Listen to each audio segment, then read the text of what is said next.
Welcome guys to another hotspot analysis. Last time we did fencing fields, and this time we're going all the way up north to classic courts. I noticed while there's an abundance of guides about weapons and how to win games, nobody is talking about the map, which is why I started this series of hotspot analysis. Since I recently switched to Fortnite from a different PR, I was known to be quite a tryhard and on my quest to become the best together with you guys. It's crucial to know the map inside out. In the last few episodes we did reckless railways, snooty steps and fencing fields, and many of you guys commented that you want me to do one on the smaller POIs, and many asked specifically for classic courts. I'm gonna analyze it the same way we did before. First, by splitting the POI in different areas. Second, by going through these areas in detail. Third, showing all car and loot spawns. Fourth, show the drop spots and drop rotations. And finally, fifth, talk strategy, meaning important angles, rotations, and how to play classic courts.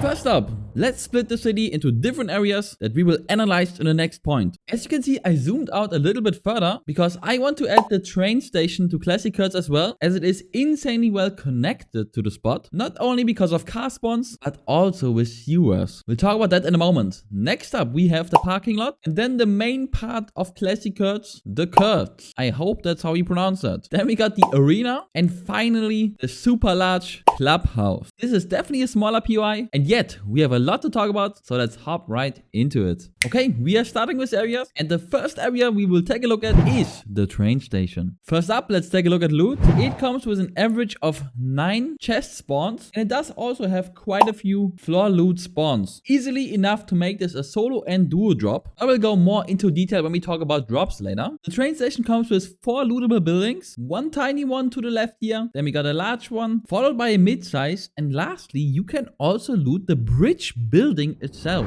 When you go in, the first thing you find is 3 barrels right to your left, and then there's another room with a potential chest spawn as well. When you go out, you can loot the bridge. It does come with 2 floor loot spawns. The center building comes with a cash register as well as a couple more loot spawns. You can also find a chest in the bus station, and then in the big building you find normal loot in the big room as well as a small hidden room to the right here. There can be loot underneath the staircases, and you will find the rest of the loot upstairs. Nothing too special here. You got one more extra room that can have chest as well. And lastly, we have the very small building that usually comes with 1 chest as well. Additionally, the train station comes with a vending machine that you can use to shield and heal up, as well as a bounty board in case you need gold bars or you're bored and you want to eliminate someone. And on top, in the parking lot, there are car spawns, of course. We'll talk about that later at car spawns. Regardless, grab a car over here and you will be in classic court in absolutely no time.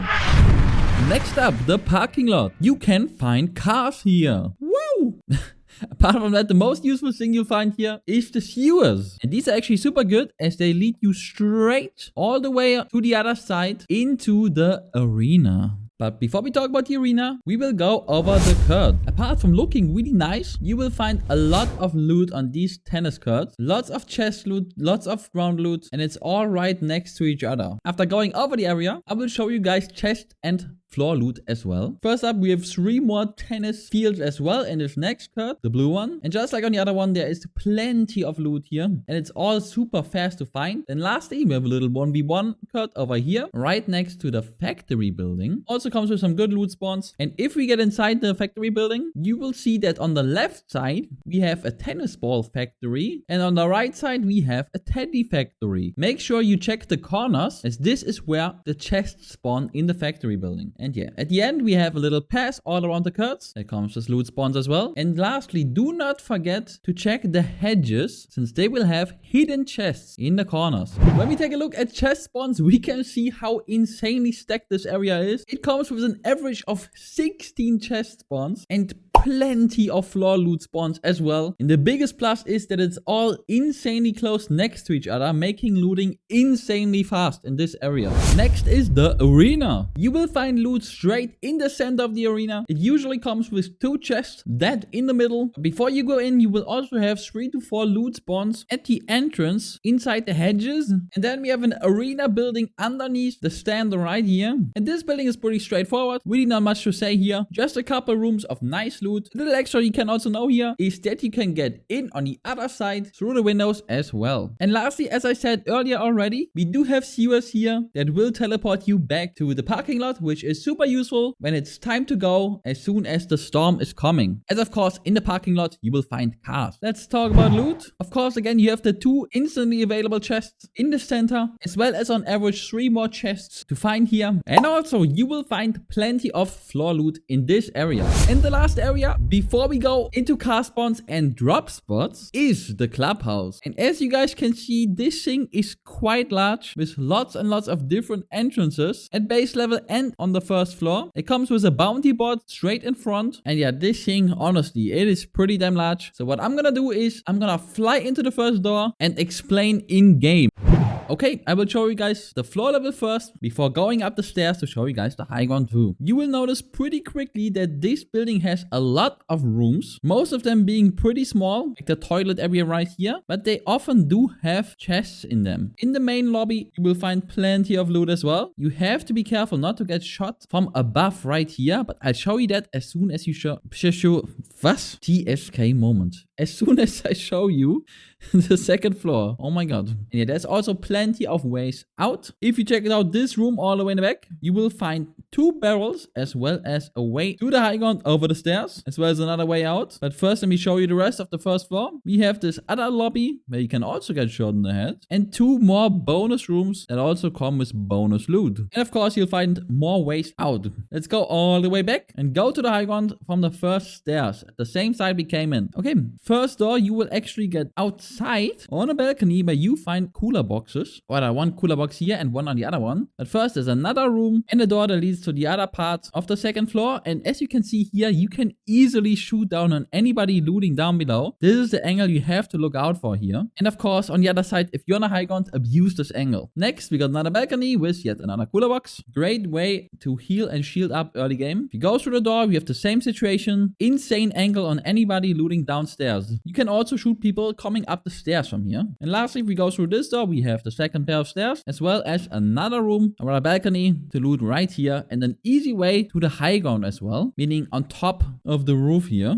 which is an insane angle that we'll talk about shortly at strategy. If we take a look at the chest spawns, we can see that this building is pretty stacked with an average of 9 chest spawns in just one building. And if we look at floor loot, you will see that this is even way crazier. This building has plenty of loot, and we'll get back to it in a moment when we talk about drops. Before we talk about car spawns, 2 little extras. The clubhouse also comes with 2 slab barrels in front. And also, I forgot to show you guys the vending machine in the center of the curts, because this will be super useful in drop fights, as well as if you rotate to the curts later in the game.